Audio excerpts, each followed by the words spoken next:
हाँ जी भैया। तो ये तो बात बिल्कुल ठीक है अरुण भैया की। तो जैसे दर्शन में जो बताया गया और अपन वैसे भी अपना विश्लेषण करते हैं तो ये तो समझ आता है कि समृद्धि का भाव के लिए जैसे सहअस्तित्व को समझते हैं तो उसमें जो उत्पादन की आवर्तनशीलता है, ठीक है, वो तो समझ आती है। पर आदमी जो अध्ययन कर रहा है या उसकी अपनी यथास्थिति और जो परिस्थितियां हैं वो उसमें ज्यादा इम्पोर्टेंट और मायना रखती है। बाकी ठीक है, सूचना रूप में, पठन रूप में, लॉजिकली, जैसे मैं गांव में रह रहा हूँ एक उदाहरण के लिए मेरा ही लूँ तो ये तो बिल्कुल दिखता है कि अभी की स्थिति में जैसे पूरे भारत में देखे तो सबसे कम बरसात, सूखा, रेगिस्तान, थोड़ा सा गुजरात का कच्छ भी जहाँ बरसात कम होती है और भौतिक रूप से परिस्थितियां प्रतिकूल है। तो भौतिक रूप से परिस्थितियां प्रतिकूल है तो उसकी जगह वहाँ जनसंख्या भी तो कम है, तो वहाँ जमीन एक आदमी के हिसाब से खुली ज्यादा है पशुपालन के लिए वगैरह वगैरह। तो उसके अवसर के हिसाब से वो समृद्धि, मतलब एक टोटल मानव जाति के हिसाब से देखें तो हम समृद्धि में ही जी रहे हैं, ठीक है। अब उसमें क्या है कि एक के खाते में ज्यादा पैसे जा रहे हैं या धन जा रहा है, किसी का शोषण हो रहा है, वो मानव मानव का है। बाकी चारों अवस्थाओं में प्रकृति में देखें तो मानव जाति की जितना भौतिक आवश्यकताएं चाहिए उसके अर्थ में उससे ज्यादा प्रकृति में पैदा हो रहा है और हमें उपलब्ध है। तो अब ग्रामीण परिवेश में तो मैं अपना परिवार का देखता हूँ तो दर्शन की रोशनी में कहो या नेचुरल सिस्टम से कहो तो लगभग उसी से उत्पादन है और समृद्धि ऐसे कहें तो रफली है। पर समृद्धि में एक भाव बहुत बड़ी चीज है, ठीक है। तो भाव में हो क्या रहा है, तो जैसे अपन देखें आज टोटल मानव जाति का देखें या हम देखें हमारी एजुकेशन का सिस्टम या सरकारी तंत्र का या पूरा जनवाद में, तो भौतिक आवश्यकताएं कि अगर गहराई में तह में जाए तो जितनी भी आवश्यकताएं कहीं न कहीं धरती से ही उत्पादन पूर्वकारी है, ठीक है। पर हमारे फोकस में वो नहीं है, क्योंकि चर्चा में नहीं है, शिक्षा में नहीं है, मीडिया में नहीं है, अखबार में नहीं है। अब फोकस में क्या है, बच्चे जितने पढ़ रहे हैं हमारे मानसिकता में यही है, गवर्नमेंट सर्वेंट बने या व्यापार व्यापार करे, ठीक है। दो बहुत ज्यादा प्रायोरिटी में। तो उसके मूल में तर्क या चर्चा में आदमी तो ये कहता है कि इससे इसका भरण पोषण होगा, कमाई होगी, नहीं तो ये करेगा क्या, ठीक है। जबकि बेसिकली उसी आदमी का ध्यान नहीं जा रहा है। भरण पोषण किसी नौकरी या व्यापार से नहीं होता है, वो तो एक सेवा सेक्टर है। भरण पोषण में कहीं न कहीं से रॉ मेटेरियल या सीधा उत्पादन तो प्रकृति से ही हो रहा है, ठीक है।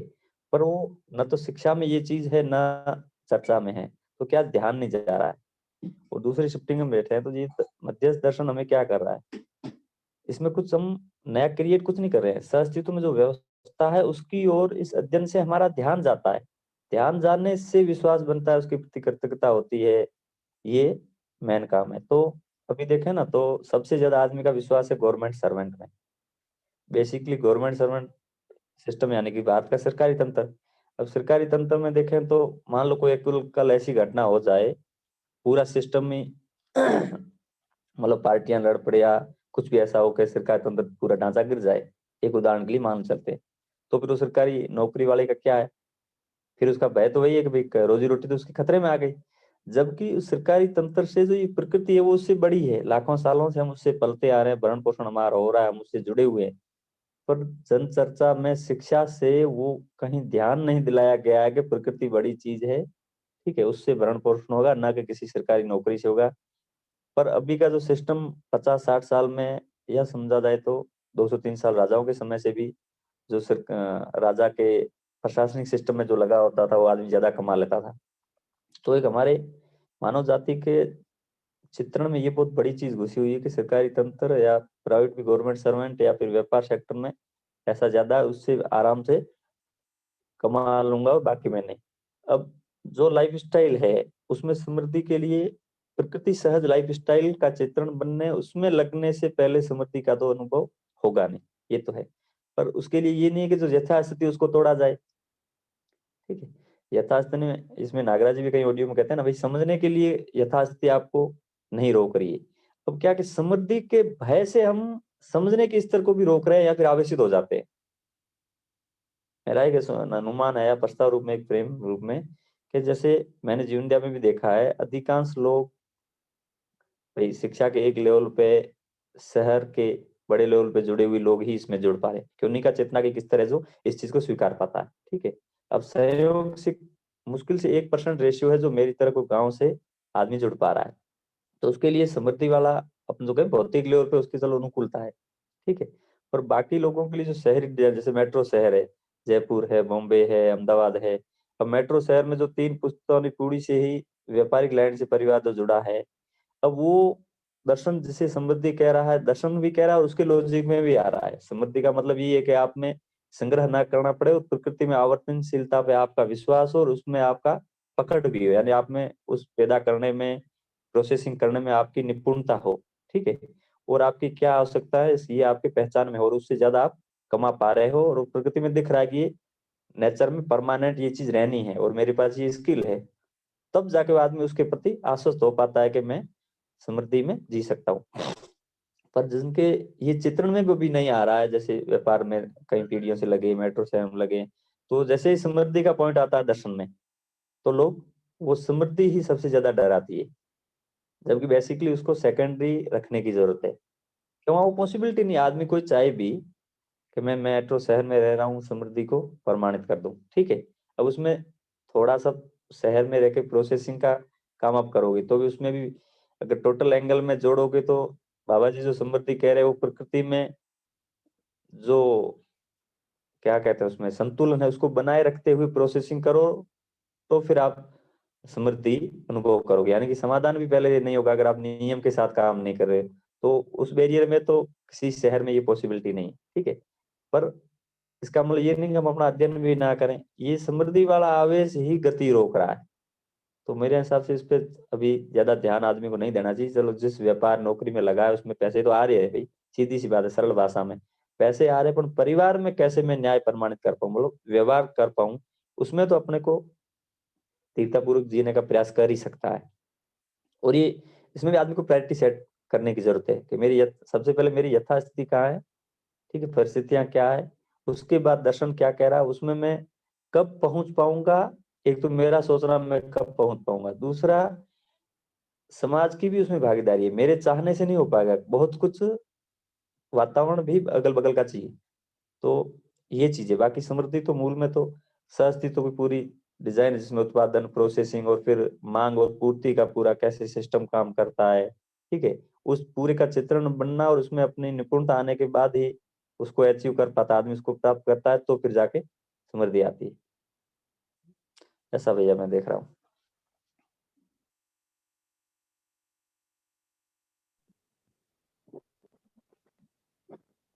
जी भैया,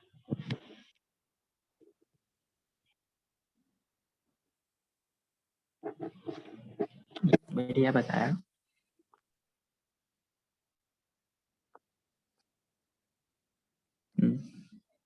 चेतना दीदी जी, आप कैसे देख रहे हैं इसको?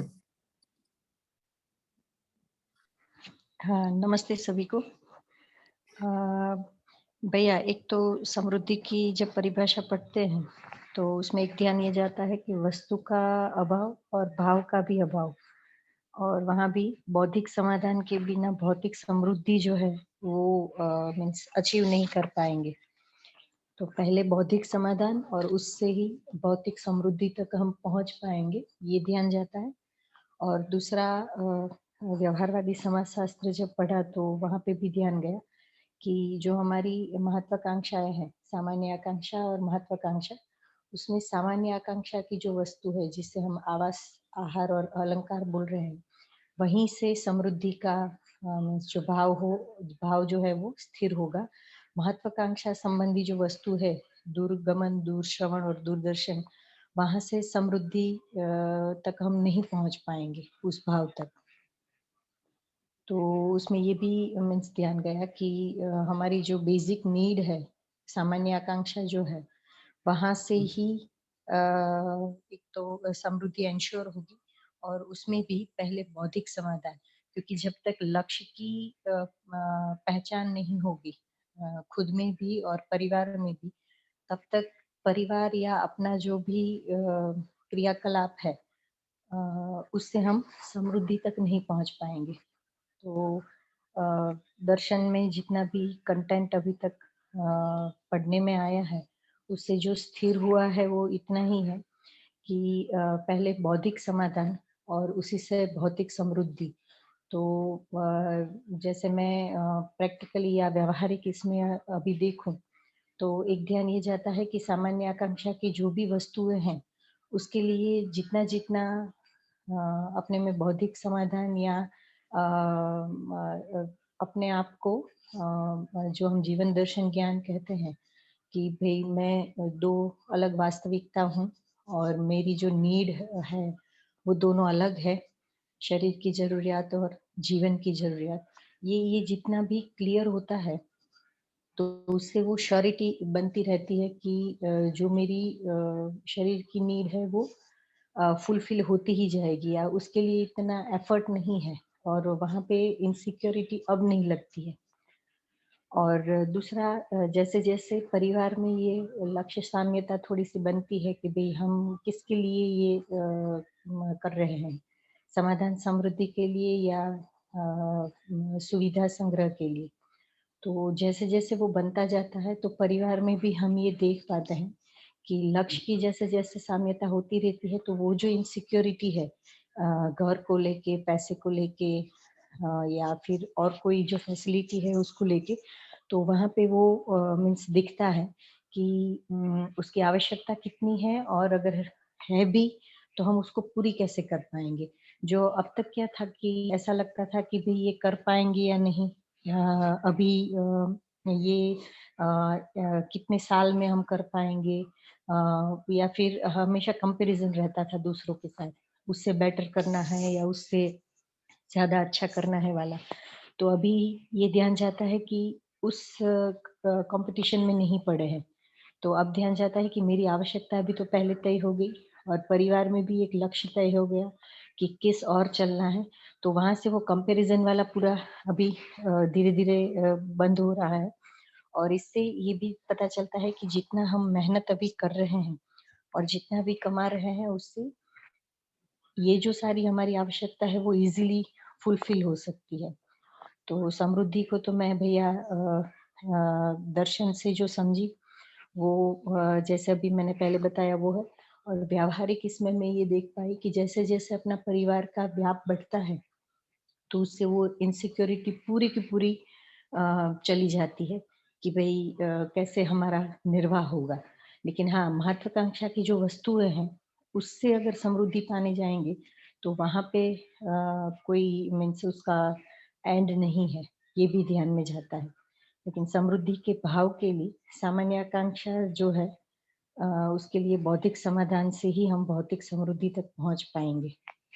तो ये कंटेंट जितना पढ़ा या जितनी भी बुक्स अभी तक पढ़ी है, उससे इतनी क्लैरिटी हुई है भैया। जी, जी, जी, बिल्कुल बढ़िया। जी, दशरथ चाचा जी कुछ इस पर शेयर करें।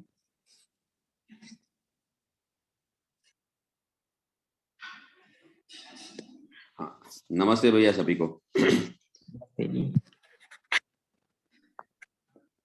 अभी जो समृद्धि वाली बात में अरुण भैया ने जो प्रश्न उठाया, मतलब बात किया जानने के लिए, और चेतना दीदी ने भी जो भी बात किया, वो दिशा दिशा है, लेकिन मतलब क्या है कि समझने की बात है ना, जो आवश्यकताओं निश्चित करने के लिए जो समझ की बात है, वो समझ की बात पे जब भी क्या कि ये भाव की बात है, और भाव जब तक नहीं आता है तब तक मतलब क्या है कि वो बात को पूरी अपने फैमिली का जो आवश्यकता है निश्चित करने की बात है, वो भाव और लक्ष्य साम्यता वो जब भी आती है तभी ये बात पॉसिबल हो सकती है। और उसके लिए जो बाहर के वातावरण है, शार्दुल भाई ने अभी जो बात किया कि ये बात है, तो ये भी काफी मतलब ताने बाने जुड़े हुए हैं, जो प्रैक्टिकल सब चीज चल रहा है उसमें।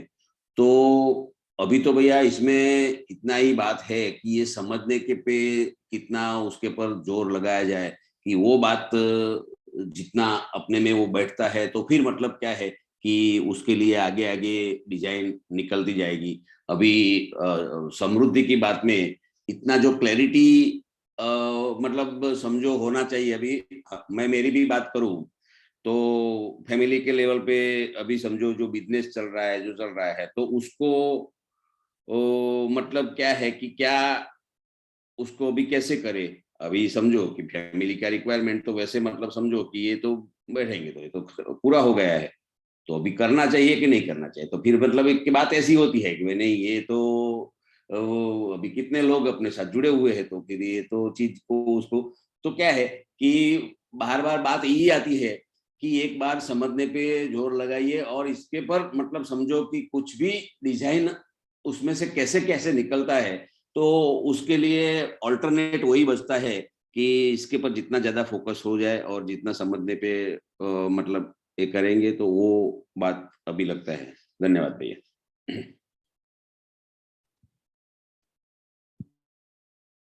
जी भैया, बिल्कुल ठीक बताया। तो देखिए, मोटा मोटा तो मुझे भी ऐसा ही लगता है जो सब लोग बता रहे हैं कि समृद्धि का भाव नहीं बन पा रहा, उसके दो तरीके होते हैं। मतलब दो तरह से वो प्रॉब्लम आती है। एक ये है कि हम उतनी वस्तुओं को पा नहीं रहे जितनी हमें जीने के लिए चाहिए, तो वहां वस्तु भी नहीं है और भाव भी नहीं है समृद्धि का। इस तरह से ये समस्या है कि समृद्धि को कैसे पाया जाए। दूसरा तरीका ये है कि हमारे पास वस्तुएं है पूरे परिवार के लिए जितनी चाहिए उससे ज्यादा ही है, लेकिन वो भाव नहीं बन पा रहा समृद्धि का। तो हमको लगता है कि समृद्धि को कैसे पाया जाए। तो ये दोनों तरह के जो मुद्दे हैं उसमें बेसिक प्रश्न तो यही है कि हम भाव को नहीं पा रहे उस, क्योंकि वस्तुएं कितनी आ जाएगी तो वो भाव स्थिर हो जाएगा ये तो कह नहीं सकते। तो जो मुख्य मुद्दा उसमें लग रहा है वो ये है कि भाव को कैसे अपने में स्थिर करे समृद्धि के। तो एक तो तरीका उसका ये है कि हम अध्ययन कर ही रहे, उसके साथ साथ हम अपनी आवश्यकताओं को भी तय करें कि हमें जीने के लिए क्या चाहिए। तो एक तो जो चेतना दीदी जी ने बताया कि महत्वाकांक्षा की वस्तुओं से समृद्धि होना बहुत मुश्किल काम है, नहीं हो पाती। जो सामान्य आकांक्षाएं है वहां हम कितने समृद्ध है वो हमारी समृद्धि को ज्यादा सुनिश्चित करता है। दूसरा मुद्दा यह भी है कि पैसे से समृद्धि नहीं होती, हमारे पास जितनी वस्तु है उससे समृद्धि होती है। इसका मतलब ये नहीं कि हम वस्तु केंद्रित जिए, लेकिन पैसा तो उससे भी छोटी चीज है। ऐसा कई बार लगता है कि जैसे अभी मैं और कल्पेश भाई 1-2 दिन पहले ये चर्चा कर रहे थे कि जब चीजें हम पैदा करते हैं, जैसे खेत में कुछ पैदा हुआ तो उसको जब हम निकाल के देखते हैं और एक जगह रखते हैं तो लगता है कितना बड़ा ढेर हो गया हमारे पास खाने का। इतना तो हम पूरा साल भर खाते रहे तो भी नहीं खा पाएंगे, दोस्तों को दे तो भी पूरा नहीं, मतलब खत्म नहीं होगा। तो वो समृद्धि का भाव आता है उससे। फिर जब उसको मार्केट में बेचने के लिए जाते हैं और जब वहां बेचते हैं तो जो रुपए मिलते हैं तो वो बस एक छोटे से एक वॉलेट में आ जाते हैं उतना भर, 4-5 नोट होती है 2000 की ऐसी। तो फिर वहां समृद्धि का भाव आप कैसे लाओगे, वो तो अभी खर्च हो जाएगी, है ना। तो कोई भी चीज आप बनाओ, जब वो वस्तु रूप में आपको दिखती है कि हाँ इतनी सारी चीज है, तब वो एक भाव आता है कि हाँ समृद्धि है। जब उसको बेच के वो पैसे में कन्वर्ट करके ले आते हो, फिर जो वो कीमत होती है पैसे की उसमें लगता है कि इतना तो अभी खर्च हो जाएगा, इतने से क्या होगा, है ना। इससे भी बड़े बड़े आंकड़े हमने कल्पना में देखे हैं या लोगों के बारे में सुना कि उनके पास इतने, उनके पास इतने।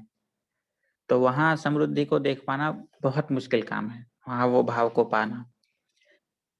तो इसका मतलब अब ये भी नहीं कि हमारे घर में बहुत अबंडेंस, मतलब ढेर सारी वस्तुएं ला दे, वो वाली बात नहीं है, लेकिन अपने पास एक विश्वास हो उत्पादन का, या कि विश्वास हो कि हम अपनी जरूरतों को पूरा आराम से कर सकते हैं, अपनी मतलब परिवार की, और उससे भी ज्यादा हमारे पास है।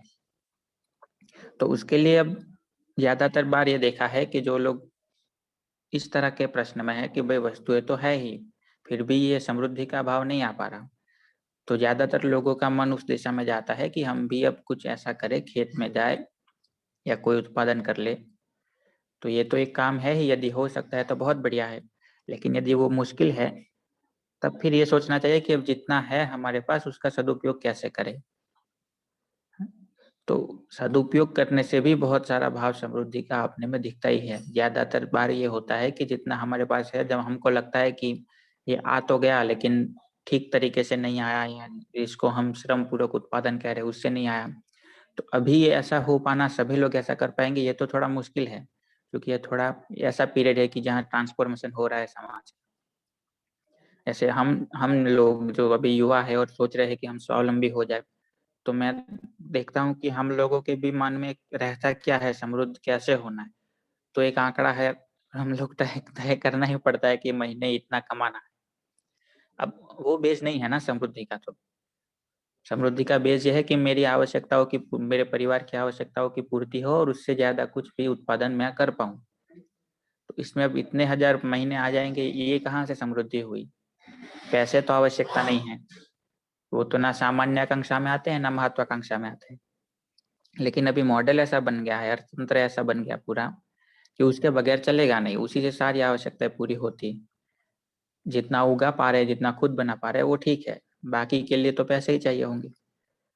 तो अब हम ये करके रखे कि हमको पैसे से नहीं समृद्ध होना है, वो गिनती नहीं करनी, फिर तो काम ठीक नहीं चल पाएगा।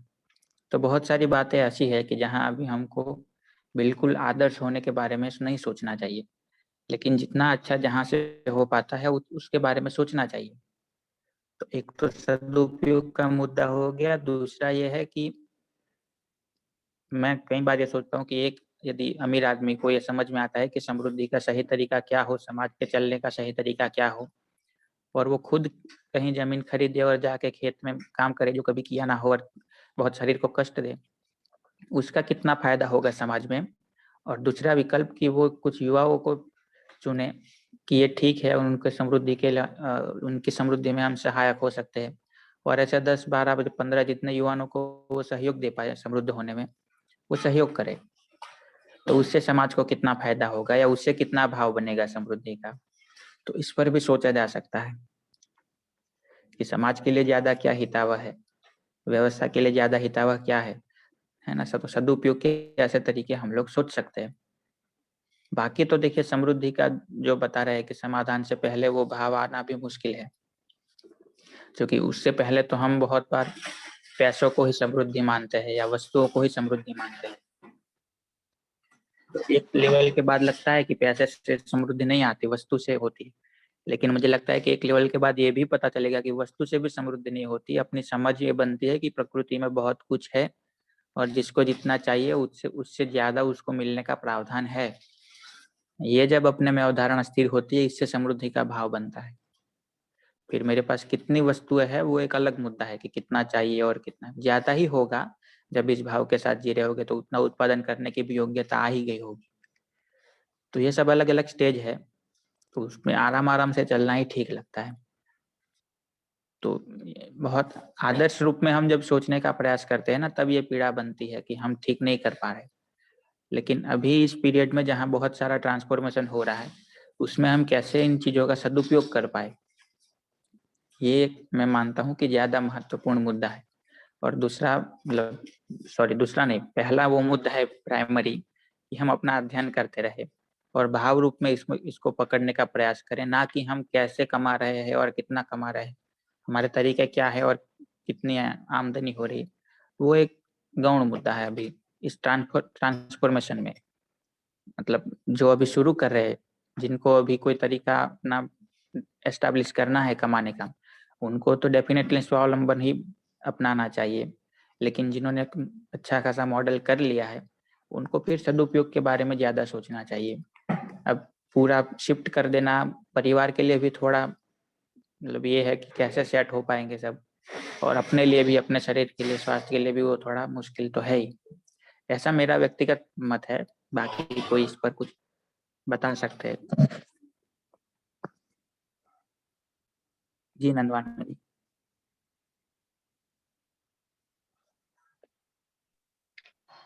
भैया मैं इस पे, मुझे दर्शन की रोशनी में तो मैं बहुत ज्यादा नहीं बता पाऊंगा, लेकिन इन सब बातों से परंपरा पे मेरा ध्यान गया है। परंपरा में जैसे हम देखें कि 50-60 साल पहले हमारे लोगों की, या मेरे देखते भी मतलब 20-25 साल पहले भी इस तरह की व्यवस्थाएं होती थी, जब मतलब हमारा क्या है कि भौतिकवाद ने जब से पैर पसारे हैं ना, तो हमारी सामाजिकता टूट गई है। तो हम समाज पे भरोसा नहीं कर पाते हैं। बाकी पहले की जैसे परंपरा है, मैंने मेरी देखी हुई मैं बताता हूँ।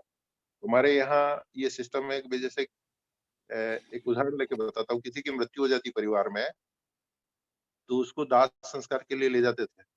तो उस समय हर आदमी अपने अपने घर से एक-एक लकड़ी लेके आता था और वो दाह संस्कार हो जाता था उसका। फिर जैसे उस दिन खाने की व्यवस्था और कुटुंब पूरा इकट्ठा होता था, तो उस परिवार के जो समधी होते थे, वो उस दिन के खाने की उनकी व्यवस्थाएँ करते थे। तो उससे वो काम चल जाता था। फिर वो जैसे उस समय 10वाँ, 11वाँ, 12वाँ जो भी क्रियाक्रम करते थे, तो उस समय भी जो-जो रिश्तेदार हैं, कुछ कपड़े लेके आ जाते थे, कोई गुड़, कोई घी, कोई गेहूँ, जिसके पास जैसा होता था ना, वैसा लेके आ जाता था। और उससे क्या होता था कि व्यक्ति की समाज पे निर्भरता थी और समाज पे निर्भरता के साथ वो निश्चिंत हो जाता था कि भई मेरे कल कोई भी काम होगा तो समाज बैठा हुआ है। और इसी तरह से हर व्यवस्था में है। जैसे शादियों में भी ये होता था कि भई जैसे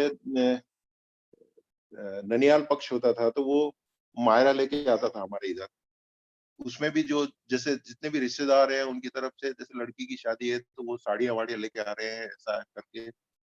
और जो दहेज की भी व्यवस्थाएँ थी, तो वो इसी थी कि भई उसको कुछ नया परिवार उसका बसे तो उसके लिए उसको बर्तन वगैरह, उसके ओढ़ने-पहनने के सामान वगैरह दे दिए जाए, तो उससे उसका अगर अलग घर बसे तो वो भी चलता रहे।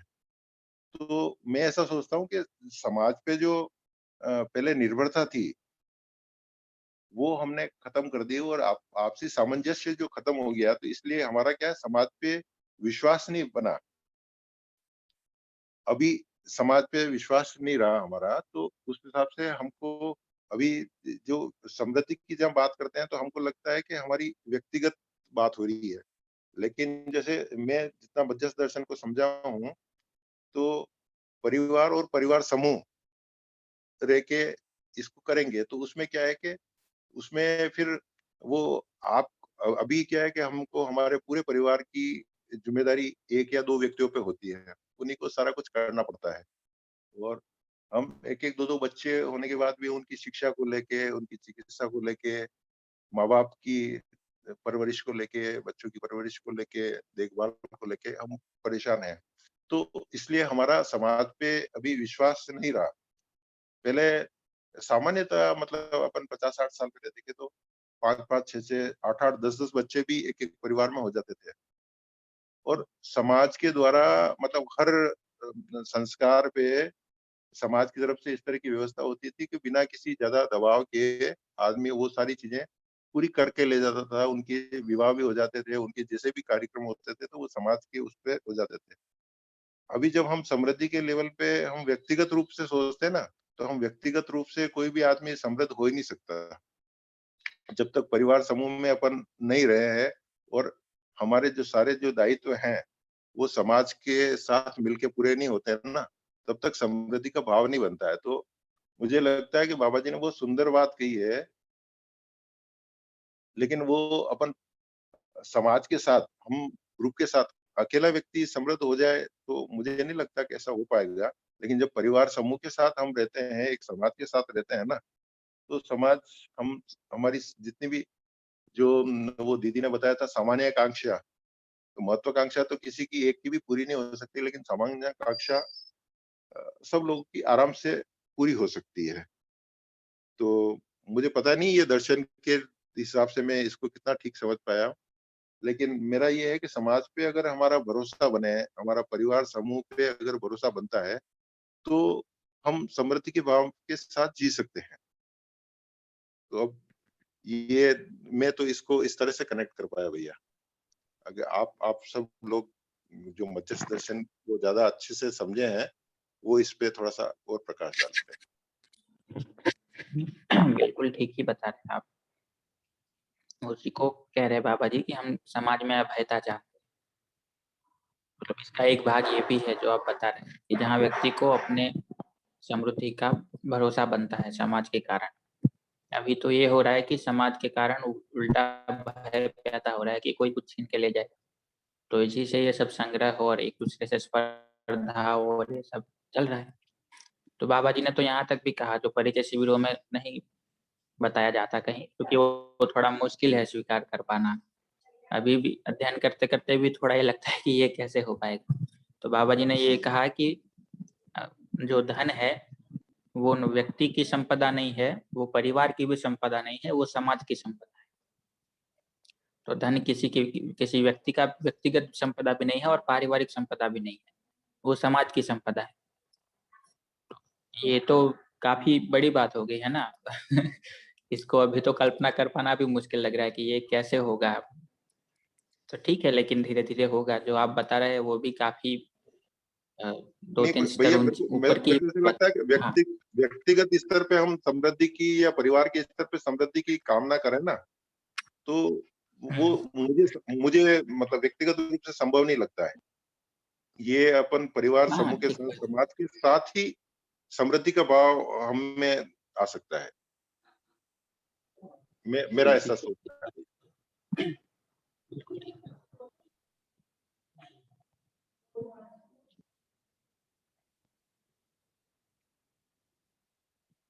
लेकिन ये भी लगता है थोड़ा इस पर सोचने पर कि जब हमारी एक अच्छी सी योग्यता बन जाएगी, उसके बाद तो हम परिवार के लेवल पे तो समृद्ध हो सकते हैं। जैसे बाबा जी को देखे तो समाज में तो ये व्यवस्था गई नहीं और उतना बहुत हो नहीं पाया आगे। जितना हुआ वो भी बहुत ही है। लेकिन उनके परिवार के लेवल पे तो वो काफ़ी समृद्धि का भाव उनमें था ही। तो ये बेसिकली एक भाव है, जो बनने के लिए बाहर एक अनुकूल वातावरण तो चाहिए ही चाहिए, अपने अंदर भी एक वातावरण चाहिए, तभी ये भाव बन पाएगा। बाहर सब ठीक हो गया लेकिन कुछ व्यक्ति है जो अभी भी लोभ और संग्रह की मानसिकता में ही है, तो उनमें तो समृद्धि का भाव नहीं बनेगा। लेकिन आज इस स्थिति में भी यदि अपने अंदर का वातावरण ठीक हो गया, तो समृद्धि का भाव अपने में हो सकता है।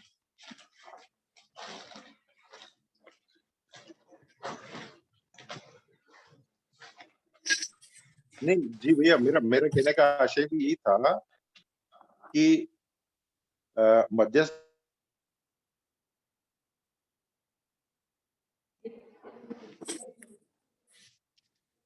दर्शन जो कह आप रहा है आवाज नहीं उसको आ तो रही आपकी। मान, लेकिन चूंकि हमारा,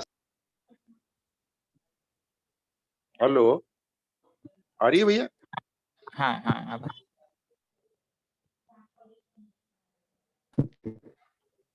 नहीं,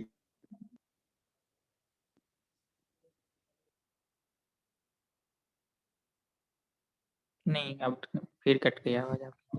हमने समाज देखी नहीं है। मेरा मेरा कहने का मतलब ये है, तो परंपरा में जो समाज की व्यवस्थाएं पूर्व में थी और वो अम, जो बाबा जी का जितना परफेक्शन था उस परफेक्शन के साथ नहीं थी, फिर भी एक अभयता का वातावरण था कि मतलब आर्थिक रूप से या सामाजिक रूप से तो आदमी अपने आप को सुरक्षित महसूस करता ही था। तो वो कह रहा हूँ मैं, तो ये तो अपना तो पूरा जो बाबा जी ने दिया है वो तो पूरा नहीं, नहीं, अस्तित्वगत आप दिया है। बिल्कुल ठीक कह रहे हैं, लेकिन उससे क्या होता था कि बाहर यदि अनुकूलता इतनी थी, बाहर चीज़ें इतनी अच्छी थी, तो जो नई पीढ़ी आती थी, उसको ये चीज़ें बिल्कुल समाज से ही मिलती थी संस्कार रूप में कि भई इस तरह से समृद्धि हमारे साथ है, तो ये कोई बहुत अ, वो मुद्दा नहीं है कि आपको कहीं से बहुत कुछ पा लेना है और अपने घर में कुछ संग्रह करके रख लेना है और कहीं जाकर बैंक में जमा करवा लेना है, ऐसा नहीं है। तो ये एक वातावरण, अपने अंदर का वातावरण, अपनी समझ, अपनी एक अच्छी स्थिति, अपना भाव बनाने में समाज के वातावरण का एक सहयोग मिलता था। तो ये तो ठीक ही है आपकी बात।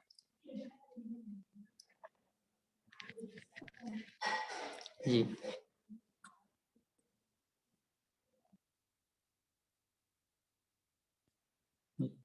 अजय भैया जी, आपका नेटवर्क ठीक-ठाक हो तो आप भी कुछ शेयर कर सकते हैं।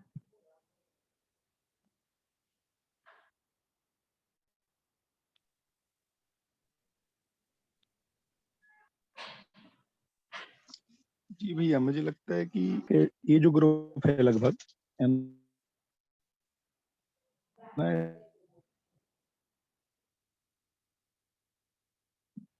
इसको समृद्धि का इशू नहीं है लगभग।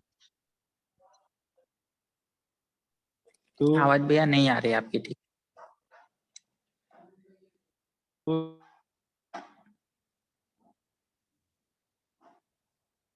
तो जो चीजें रखी थी, तो जो है कि जिनके पास वस्तु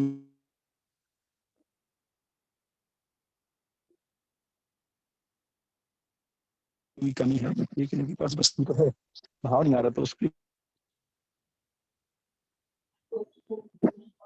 लिए भाव के लिए तो परिवार में आवाज आ रही है क्या? नहीं, बहुत कट कट के आ रही, तो कुछ स्पष्ट नहीं हो रहा या बोल रहे हैं।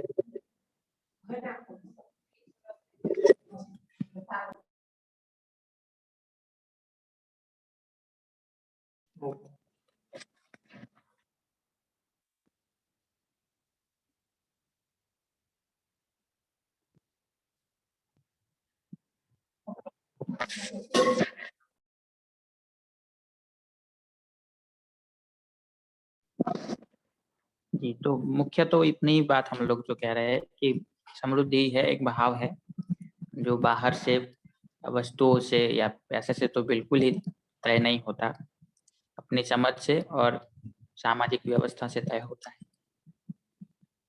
आदित्य भैया जी भी कुछ बात रख सकते हैं।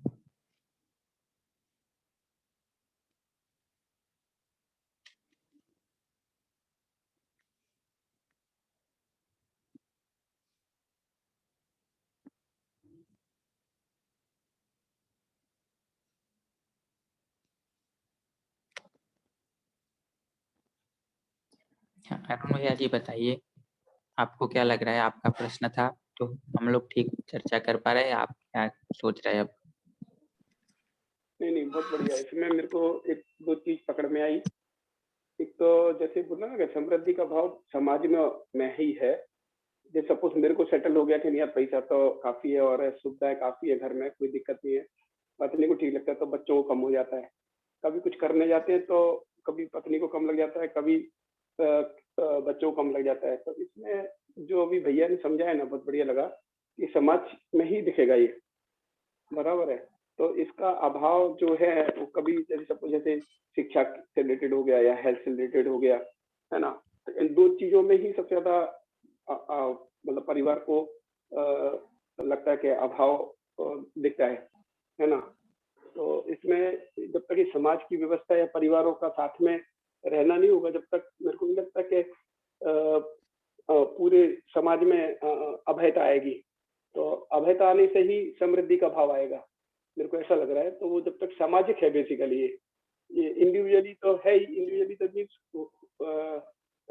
वो तभी आएगा तब वो जब सामाजिक होगा। तो समाज में जब सारी लगेगा कि हाँ शिक्षा, स्वास्थ्य और को लेके और वस्तुओं को लेके, अब जैसे आपने बताया ना कि अनाज बहुत सारा पड़ा हुआ है, ये मेरे को बहुत अच्छा लगा।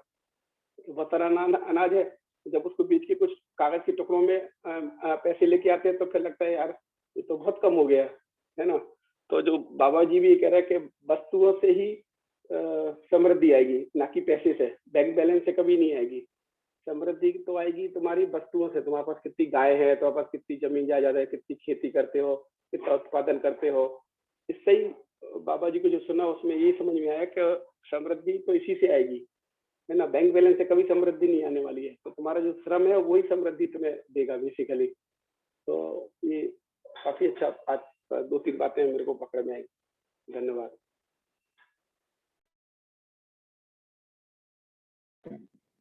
जी भैया।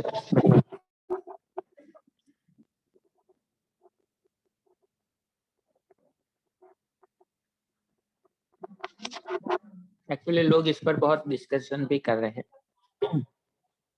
एक दो थियरीज तो ऐसी भी है कि ये सब बहुत जो हो रहा है बहुत बड़ी बड़ी साजिशें है। जो जिस तरह से हमारे पास कुछ रहा ही नहीं, मतलब पहले देखे तो हमारे पास बहुत सारी वस्तुएं थी, बहुत पहले देखे तो परिवारों के पास खुद अपने उत्पादन की वस्तुएं थी और वो वस्तु के बदले में वस्तुएं ले आते थे, तो जिसको हम वस्तु विनिमय बोलते थे। उससे समाज के सभी परिवार की आवश्यकताएं पूर्ति होती थी और समाज में सब चीजें बहुत अच्छे से चल रही थी। फिर क्या हो गया कि जैसे अनाज है या साग सब्जी है, वो एक लिमिटेड पीरियड में आपको विनिमय कर देना पड़ेगा। आप नहीं कर पाओगे तो फिर वो सड़ जाएगा। तो उसके लिए क्या हुआ कि एक तो उसके उपयोगिता मूल्य को पहचान कर, कला मूल्य को पहचान करके कुछ ऐसे तरीके भी ढूंढे गए थे पहले भी कि जहाँ आप वस्तु को ठीक से स्टोर कर सको, वो बिगड़े नहीं इस तरह से। लेकिन धीरे-धीरे ये हो गया कि उसको मुद्रा में कन्वर्ट कर दो। तो ऐसे करेंसी ला दी गई। फिर अलग-अलग देश की अलग-अलग मुद्राओं के बीच में कैसे एक रिलेशन बनाया जाए, उसके तरीके बना लिए। तो उससे भी इतनी अभी बहुत ऐसी गड़बड़ ही कहेंगे इसको कि यहाँ जो चीज़ ₹50 में मिलती है, किसी देश में वो चीज़ $1 में मिलती है। किसी देश में वो चीज़ 2-3 हज़ार रुपए में मिलती है। कोई-कोई देश तो ऐसे है जहाँ वो चीज़ लाखों में मिलती है। तो ऐसा हो गया। अब हो ये रहा है कि अब आपके पास नोट भी नहीं छोड़ रहे। अभी तो हमको नोट भी दिखते हैं हाथ में पकड़ के कि मेरे पास इतना है। अभी ये हो गया कि उसको भी आंकड़ों में कन्वर्ट कर रहे हैं। तो एक तरह से देखें तो आपके पास कुछ है ही नहीं।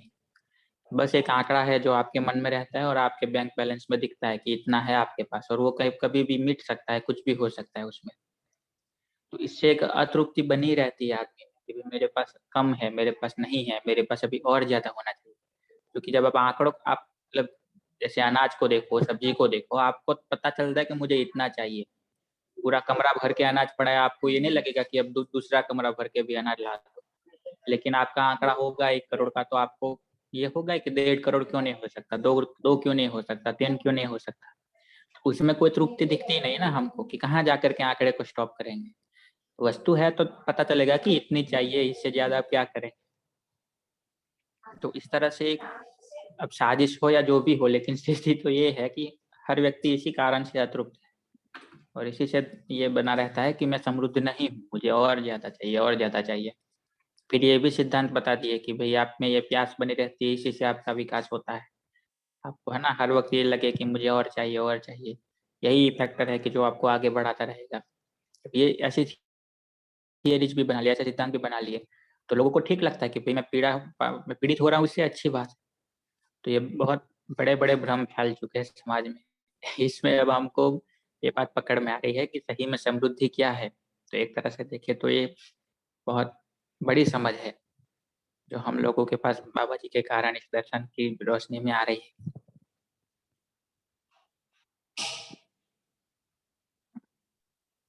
भैया ऐसा है कि जब हम अभी क्या है कि हम हमारा मानना ऐसा रहता है कि जैसे मेरा बच्चा है, मेरी बच्ची है, मेरे माँ है, मेरे बाप है।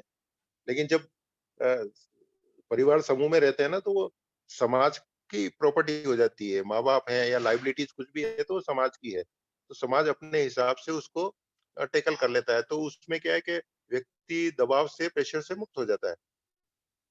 बिहार की एक छोटा-सा उदाहरण दूँ आप, बिहार में एक जाति समूह है, वहाँ वो लोग ऐसा करते हैं कि शादी होती है ना तो उनके एक वो पोहा होता है ना अपने यहाँ, उसको वो चिवड़ा बोलते हैं। तो वो चिवड़ा और दही ये खाने की परंपरा है उनके। शादी में बस वो दोनों टाइम यही खाते हैं। तो उनकी शादी होती है तो उनकी ये है कि समाज में जितना भी दूध है, क्यों वो मेनली खेती पे है, तो वो दूध सब इकट्ठा करते हैं। तो दूध वो कुछ लोग ज़्यादा हो जाते हैं, इतना बड़ा बर्तन नहीं होता है तो मिट्टी मतलब वो ज़मीन में खड्डा खोद के उस दूध को जमाते हैं और उस से फिर वो निकाल के दही और चिवड़ा, वो उनका मुख्य भोजन है, तो वो दोनों टाइम वो खा के और वो शादी निपट जाती है। आज हमको क्या है कि हमको ये लगता है कि भई हमारे बच्चे की शादी करनी है, तो उसके लिए कोई रिसोर्ट बुक करवाना पड़ेगा, कोई कैटरिंग करनी पड़ेगी, कोई ये तो ये जो सारी चीज़ें हैं ना, ये हमको मतलब वो समृद्ध होने नहीं देती है। हमारे पास दबाव रहता है कि इसका कैसे करेंगे? लेकिन जब जैसे परिवार समूह की ज़िम्मेदारी हो जाती है कि भई ये बच्चे बड़े हो रहे हैं, इनके विवाह करने हैं, ये करना है, तो वो परिवार समूह अपने हिसाब से वो सामान्य आकांक्षा के द्वारा उसको कर सकता है। तो वो फिर एक निश्चिंतता, एक जो भाव बनते हैं ना, तो वो उस समय बन सकते हैं। जी भैया।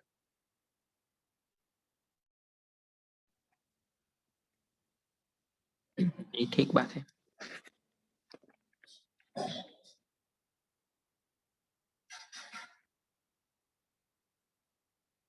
जी निमिषा दीदी जी, आप कुछ बता पाएंगे?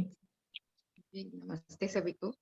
ये नमस्ते। जो नंदवाला भैया ने बात बात की वो अपने में हम देख सकते हैं, और अभी तक की सामाजिक जो समीक्षाएं भी कर सकते हैं कि जैसे मैंने भी अपने पास्ट लाइफ में 20-25 साल पहले ये सब देखा है कि हमारे जो समाज में होता है कि किसी के पास बहुत सारी चीजें हैं, सामान्य कक्षा की ही है, लेकिन जब भी किसी के घर कोई प्रसंग होता है, चाहे वो मृत्यु का हो या कोई मैरिज का या इस तरह के प्रसंग होते थे, तो पहले क्या होता था कि सब लोग एक दूसरे के यहाँ कंट्रीब्यूट सभी लेवल से करते थे, शायद तन मन धन से भी करते थे। और उस टाइम मैंने अपने घरों में बहुत देखा है, लेकिन उस टाइम क्या हुआ कि चीजें जैसे दी जाती है, प्रसंग है और बड़ा सा अवसर लेके बैठे हैं, और वहां उस टाइम पे उनको बड़े तपेले चाहिए, ये चाहिए, सब कुछ दिया जाता था एक दूसरों के लिए।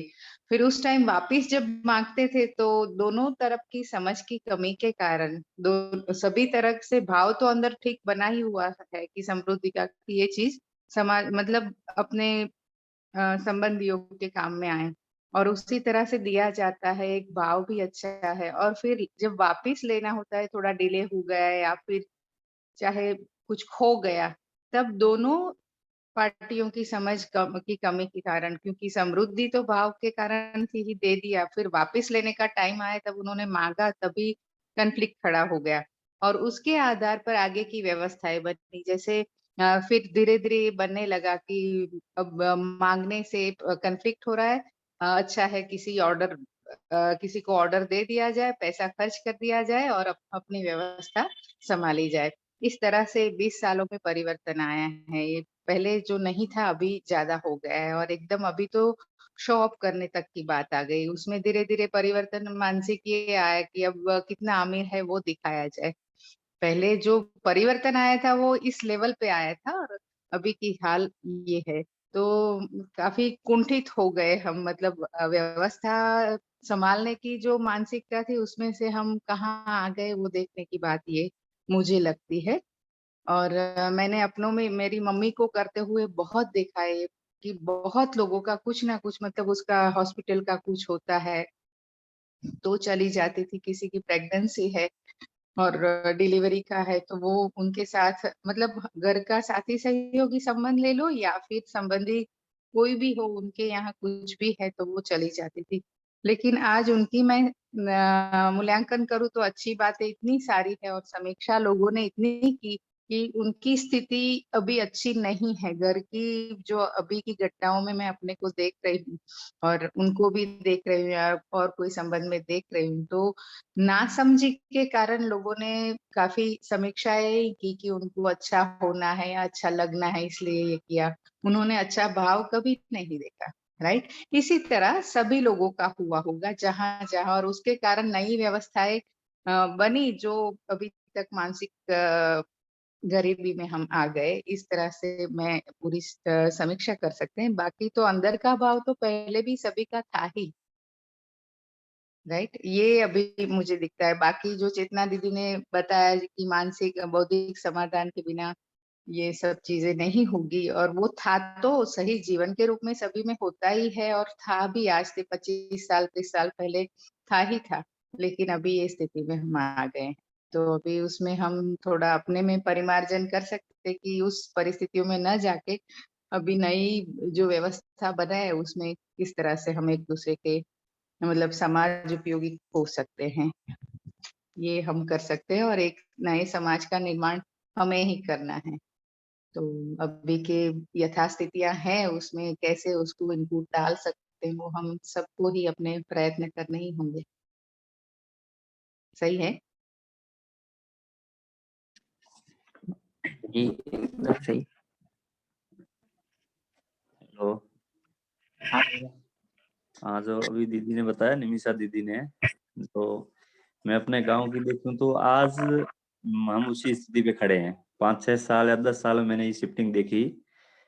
जैसे मृत्यु भोज में हमारे यहाँ 700-800 आदमी का खाना 1000 का बनता है। 200 बाहर से मेहमान आते हैं तो उनका बिस्तर बर्तन कुछ भी टेंट से बाहर से नहीं आता था आज से 7-8 साल पहले।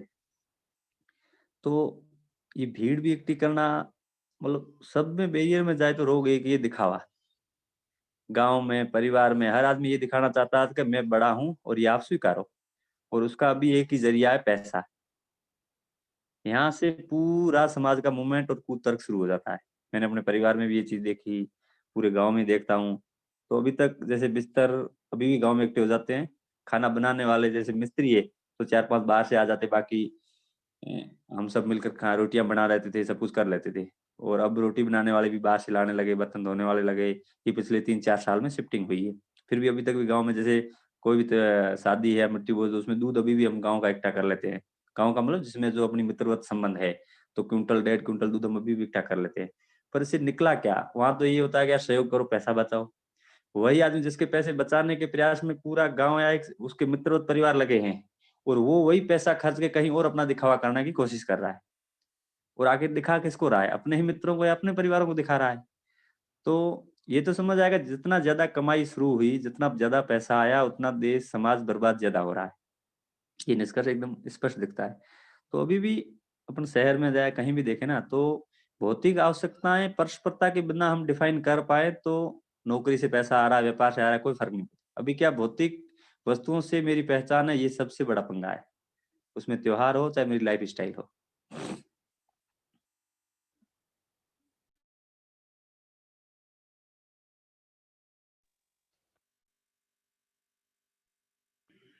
जी भैया, दिखावे के कारण समाज में ये भी अपने को देखने में आता है कि दिखावे के लिए लोग लोन लेते हैं, और लोग काफी ऐसी सिचुएशन में पहुंच जाते हैं कि जिससे समाज आंकलन भी नहीं कर पाता कि भाई जिसके वो कहते हैं ना, इनकम 1 रुपए है, खर्च वो 4 रुपए करता है। बाकी लोन, ये बैंक वगैरह, ये इतनी गिरफ्त में आ गया आदमी कि वो इतना डिप्रेशन में चला गया, इतना सोचने के लिए मजबूर हो गया कि करे क्या, दिखाना भी जरूरी है और कल दिखाने के लिए कुछ पास में होता भी नहीं। तो ऐसी सिचुएशन में समाज के बहुत दयनीय स्थिति में पहुंच रहा है ये दिखावे के नाम से।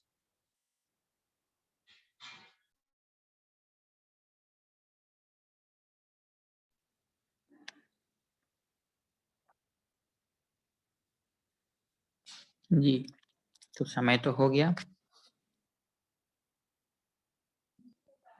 लेकिन अजय भैया कुछ अभी नेटवर्क ठीक हो तो बता सकते हैं कंक्लूजन के रूप में क्या हम लेके जा रहे हैं आज।